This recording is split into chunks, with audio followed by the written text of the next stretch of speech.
Et ben en fait quelque part elle a fait quelque chose en toi de positif parce que tu es plus patient qu'avant, parce que tu te mets moins vite en colère qu'avant. Tu as des relations dans la vie qui sont des relations qui durent longtemps, qui sont intimes, comme la famille, les amis proches, ce sont des étoiles qui brillent tout le temps. Par contre, tu as des étoiles filantes, c'est des relations qui vont venir dans ta vie.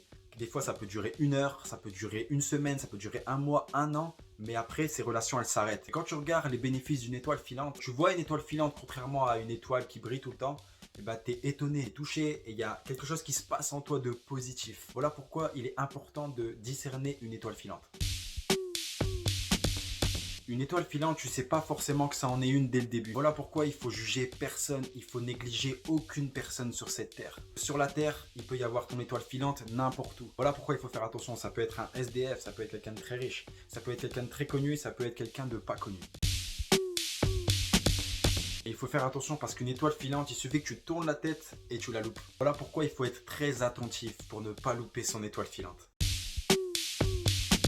Je sais que moi j'avais d'anciens amis avec qui j'ai fait les 400 coups, j'étais très proche, on se voyait tous les jours du matin au soir. Et lorsque j'ai voulu vraiment suivre Jésus de tout mon cœur à fond, j'ai dû m'en séparer. Pas que je les aime pas, je les aime toujours, je pense à eux encore aujourd'hui, je suis très heureux. Mais par contre, je sais qu'il fallait que ce soit une relation étoile filante, parce que c'était pas ce que Dieu voulait, ce moment-là en tout cas. Une étoile filante, on peut la garder? Oui. En fait, on peut garder le souvenir de l'étoile filante. Elle a laissé son empreinte sur notre vie. Mais c'est une empreinte qui est bénéfique. Ça veut dire, par exemple, même si cette personne-là a pu te faire du mal, elle a réveillé en toi de la colère, ou tu as dû faire activer ta patience, et ben en fait, quelque part, elle a fait quelque chose en toi de positif parce que tu es plus patient qu'avant, parce que tu te mets moins vite en colère qu'avant, parce que tu as appris par cette personne-là. Il faut absolument profiter des relations que Dieu nous a mis sur notre route, des relations éphémères mais qui ont vraiment besoin d'être sur notre route. Moi par exemple, je sais que j'ai eu plusieurs relations étoiles filantes que j'ai eues et qui ont impacté ma vie. En fait, d'une relation où je venais à peine de me convertir, je trouve dans un camp chrétien, et il y avait quelqu'un qui était là-bas, c'était un Coréen. Il était un peu baba cool en fait, physiquement, les cheveux très longs, bon pas trop. Je pensais pas qu'il y aurait eu une accroche. On a discuté ensemble et le fait d'avoir discuté avec lui, il avait une telle profondeur dans ce qu'il me disait que ça m'a percuté mon cœur et ça a bouleversé ma vie. D'ailleurs, lui qui m'a mis en contact ensuite avec d'autres personnes où j'ai pu raconter mon témoignage dans plusieurs endroits dans la France, juste parce que j'ai discuté un jour avec lui et que cette personne-là avait discerné qu'il fallait ça pour ma vie. Voilà pourquoi il faut négliger vraiment personne.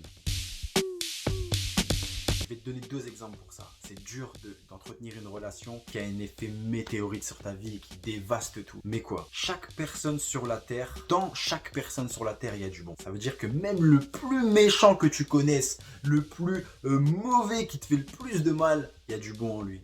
C'est obligé parce que personne n'est 100% mal à part le diable. C'est lui le seul qui est 100% mal. Ça veut dire que dans chaque personne, derrière tout le mal qu'il y a, il y a du bon. Et je sais pas si tu connais l'expression qui dit je t'aime par-dessus tout. Je pense qu'il faut voir en fait avec les yeux de Jésus. Comme quand Jésus il est mort à la croix pour nous, il voyait pas forcément le péché, il voyait pas le fait qu'on était mauvais là, il voyait derrière. Il nous a aimés par-dessus tout. Et nous, ce qu'on doit faire, c'est aimer la personne par-dessus son mal et se dire mais derrière ça, il y a quelqu'un, il y a une âme, il y a une souffrance qui a provoqué ce mal-être-là. Ça veut dire là, derrière cette personne-là, je veux l'aimer. C'est le premier aspect qui est très difficile. Mais pour réussir cet aspect-là, il y a un deuxième exemple. Voilà un exemple. T'es nul, t'es moche, mais tu sers à rien. Pourquoi tu traînes avec nous? Dégage. Vous avez vu qu'elle n'a eu aucune réaction.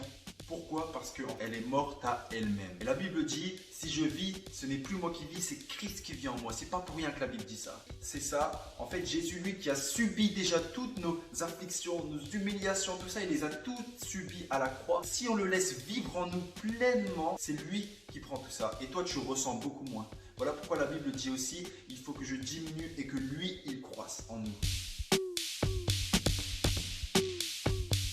Jésus était parfois une étoile pour des gens, ça veut dire pour les disciples, il était une étoile qui dure parce qu'il était tout le temps avec eux, mais parfois il était une étoile filante. Tu vois, avec la femme samaritaine, en fait, Jésus est une étoile filante, il parle un petit peu avec elle et après, pouf, elle s'en va et elle sait ce qu'elle doit faire. Et si c'était ta question, était ton étoile filante aujourd'hui? Et si aujourd'hui tu devais passer par cette vidéo pour que ta vie soit bouleversée, peu importe par quoi tu passes, Moi personnellement, j'ai vu des étoiles filantes dans ma vie, qu'ils ont prié pour moi, j'ai été délivré d'addiction. Et est-ce qu'aujourd'hui, peut-être, c'est ton étoile filante, c'est ton moment. N'hésite pas à contacter si c'était ta question et demande vraiment qu'on prie pour toi. Accepte Jésus dans ta vie, comme pour ma première question. Voilà. Très heureux d'avoir été avec vous. Salut!